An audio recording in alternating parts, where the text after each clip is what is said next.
We never stop hearing about how the internet's in the cloud, but really, it's in the ocean. About 300 undersea fiber optic cables are responsible for 99% of international data traffic. It's basically the same way we connect to each other in a single country, except underwater instead of underground. Ships lower a plow that digs a tiny groove in the ocean floor, lay in the cable, and it's naturally buried by sand, thanks to the ocean's current. The backbone of TE Subcom's Marine Solutions is the industry's newest fleet of cable ships, the largest wholly owned fleet in the business, equipped with the most advanced installation tools. Powerful sea plows bury cable anywhere from 1 to 3 meters below seabed. We're in the plow control van. It's built for simultaneous cable laying and burial. So as we're laying the cable, the plow is scooping the cable up, is opening up a small trench in the seabed, and then backfilling some soil over the top of the cable.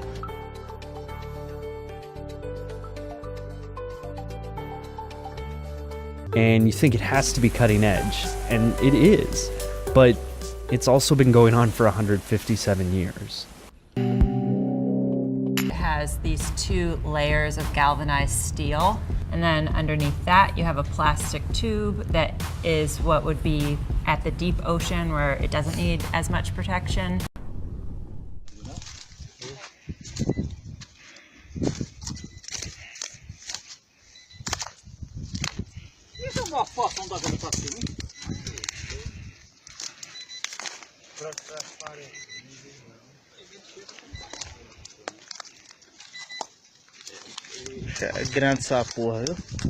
As crazy as it may sound, satellites are a hoax.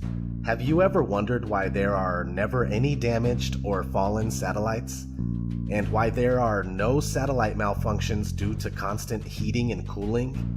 It's weird they don't melt in the thermosphere that's over 2,000 degrees. There are thousands of miles of fiber optic cables under the seabed that supplies 90% of the Earth's communication, internet, phones, etc.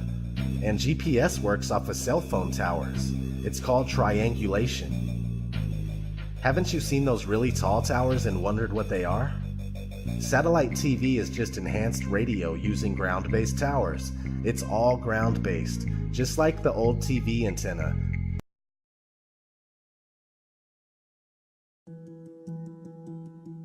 In rural areas, the infrastructure you would need for a terrestrial network is sometimes not economical. You would need to connect cell phone towers hundreds or thousands of kilometers over mountains or potentially crossing rivers and seas. Loon has decided to take a terrestrial infrastructure and sort of lift it up to the stratosphere, taking the most essential components, that is the antennas, and putting them on a balloon. In 2013, we did our first proof of concept test in New Zealand. A lot of the equipment was early prototype.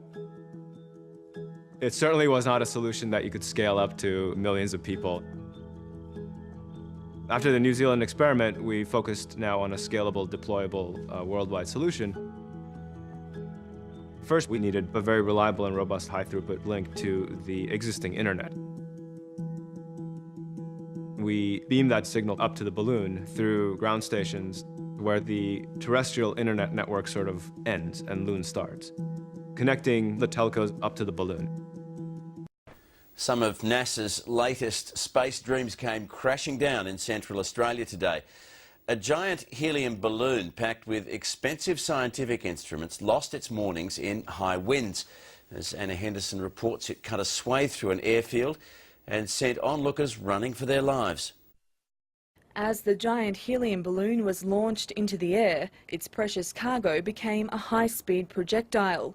Unexpected strong winds pushed the 2-ton platform of scientific instruments off course and onto a path of destruction. Justin Trotter's car was tipped over.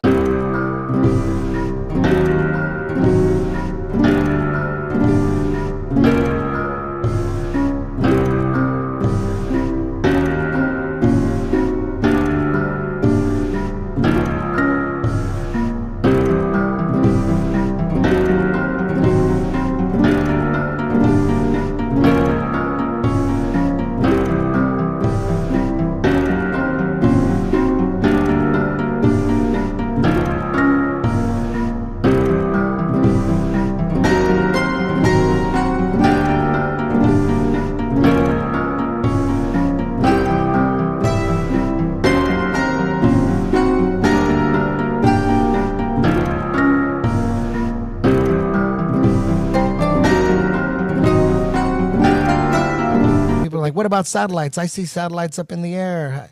Like, to me, it would be impossible to see a satellite if they're about the size of a bus and they're like 100,000 feet in the air, and a lot further than that. And then a plane, a 747 is way bigger than a satellite. But let's just say that a satellite is the size of a 747 jet. At 30,000 feet, you can barely see it. It's a speck at 30,000 feet. Now you're talking over 100,000 feet or whatever it is. What is it, like 100 miles in the air? They're supposed to be floating around, these satellites. There's no way you're going to be able to see that. So when people say, "Oh, I see satellites," you could see them in the air. I'm like, do the math. The science is, you could barely see a 747 at 30,000 feet. That's the science. You're going to see a satellite the size of a bus